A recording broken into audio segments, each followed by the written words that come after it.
দেখেন ভাই, আজকের আমরা পড়বো সবক নম্বর 12। খুব সহজ কিন্তু ইম্পর্টেন্ট সবক।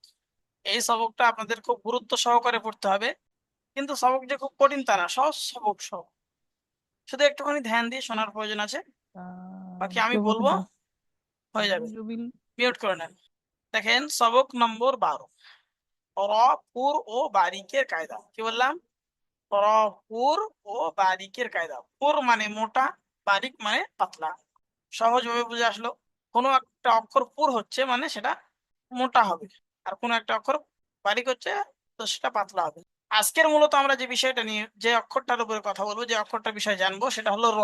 র, এই অক্ষরটা র, এটা কি র। এই অক্ষরটা কি হবে? পুর হবে না বারিক হবে? পুর হলে কখন পুর হবে, বারিক হলে কখন বারিক হবে, এই বিষয়টা জানবো। র পুর হওয়ার 3টে অবস্থা আছে এবং র বারিক হওয়ার 5টা অবস্থা। প্রথমে আপনারা এগুলো মুখস্থ করেন। র পুর হওয়ার 3টি অবস্থা। আমার সাথে সাথে বলেন, র পুর হওয়ার 3টি অবস্থা এবং র বারিক হওয়ার 2টি অবস্থা। দেখেন, র পুর হওয়ার 3টি অবস্থা প্রথমে শুনে নেন। র থাকবে, সিম্পল র থাকবে, তার উপরে জাবার অথবা পেশ। জাবার অথবা পেশ থাকলে তাহলে সেটা কি কি হবে? পুর হবে। এরকম র থাকবে, তার উপরে সাকিন থাকবে।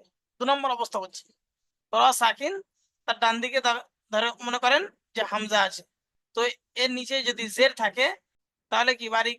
র, র সাকিন তার ডান দিকে, অক্ষরের উপরে জবর অথবা পেশ, তাহলে র পুর হবে। কি বললাম? র সাকিন তার ডান দিকের অক্ষরের উপরে যদি জবর অথবা পেশ আসে তাহলে র পুর হবে। আর র সাকিনের ডান দিকে, দেখেন র সাকিনের ডান দিকে জবর এসছে তাই রটা পুর। আর র সাকিনের ডান দিকের অক্ষরের যদি জের থাকে তাহলে বারিক, সেটা পরে বুঝি, বারিকের বিষয়টা পরে আসছে। তাহলে হলো দুটো অবস্থা হয়ে গেল। 3 নম্বর অবস্থা, র সাকিন তার, র সাকিনের পরে যদি হরুফে মুস্তা আলিয়া, আমার সাথে সাথে বলেন, র সাকিনের পরে যদি হরুফে মুস্তা আলিয়ার 7টি অক্ষরের মধ্যে কোনো একটি অক্ষর আসে তাহলে রকে পুর করে পড়তে হবে। র সাকিনের ডান দিকে জের থাকলে বারিক হয়।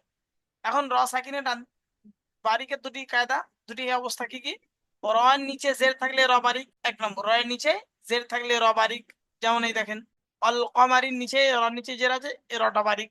র সাকিন তার ডান দিকের অক্ষরের নিচে জের থাকলে বারিক। এটা বললেন তো? কিন্তু র সাকিনের পুরো হওয়ার যে 3 নম্বর অবস্থাটা আছে সেটা হলো র সাকিন তার ডান দিকের অক্ষরে জের, কিন্তু র সাকিনের পরে, র সাকিনের পরে হরুফে মুস্তালিয়া 7টি অক্ষরের মধ্যে থেকে যদি কোনো একটি অক্ষর আসে তাহলে রকে পুর করে পড়তে হবে।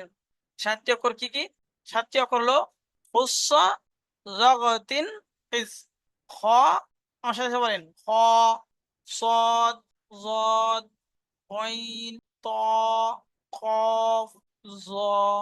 এই অক্ষরগুলো আমি আপনাদেরকে বলেছিলাম, এই অক্ষরগুলো পুর অক্ষর। যেদিন আমি প্রথম সবক পড়াই সেদিন আপনাদের বলে দিয়েছিলাম, যারা প্রথম সবকে ছিলেন তাদের বিষয়টা মনে থাকবে। বলেছিলাম সামাদ ভাই, প্রথম সবকে বলে দিয়েছিলাম যে এই 7টি অক্ষর পুর বা মোটা পড়তে হয়। এই অক্ষরগুলোর উপরে স্টারও ছিল ওখানে। তো র সাকিনের পূর্বে যদি জের থাকে এবং র সাকিনের পরে যদি হরুফে মুস্তা আলিয়া 7টি অক্ষরের মধ্যে থেকে যদি কোনো একটি অক্ষর আসে তাহলে রকে পুর করে পড়তে হবে। চলেন প্রথমে আজকে এটা শুনে নেব।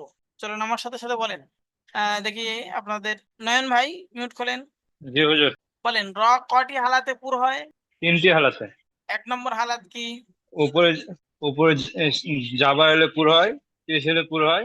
হ্যাঁ, আর এটা 1 নম্বর। পুর অক্ষরের 7টি অক্ষরের মধ্যে আর 2 নম্বরটা পুর কি? অক্ষরের না, 7টি অক্ষরের মধ্যে 2 নম্বরটা কি? র সাকিনের 2 পূর্বে। নম্বর হালাতে বলেন, র র সাকিনের পূর্বে। সাকিনের পূর্বে দেখেন, র সাকিনের পূর্বে জাবার জাবার অথবা অথবা পেশ পেশ থাকবে। এলে তাকে পুর হয়। আর 3 নম্বর, র সাকিনের পূর্বে যদি জের পুর থাকে। অক্ষর পুর র- 7টি অক্ষরের মধ্যে দেখেন, র সাকিনের পূর্বে জের এবং র সাকিনের পরে, র সাকিনের পরে যদি হরুফে মুস্তালিয়া 7টি অক্ষরের মধ্যে কোনো একটা অক্ষর আসে। 7টি অক্ষর, তাহলে পুর করে পড়তে হবে। হুজুর পুর মানে তো মুখ গোল নাকি? পুর মানে মুখ গোল, এটা সবসময়ের জন্য হবে না। যেমন সদ, এখানে তো মুখ গোল হচ্ছে না, না কিছু কিছু ক্ষেত্রে মুখ গোল হয়। সদ, ত। দদ এরকম। হ্যাঁ, তো কিছু কিছু ক্ষেত্রে গোল হয়, কিছু কিছু গোল হয়। পুর মানে মোটা বলতে পারেন, অক্ষরটা একটা মোটা। মোটা করে পড়তে হবে। বুঝতে পেরেছেন?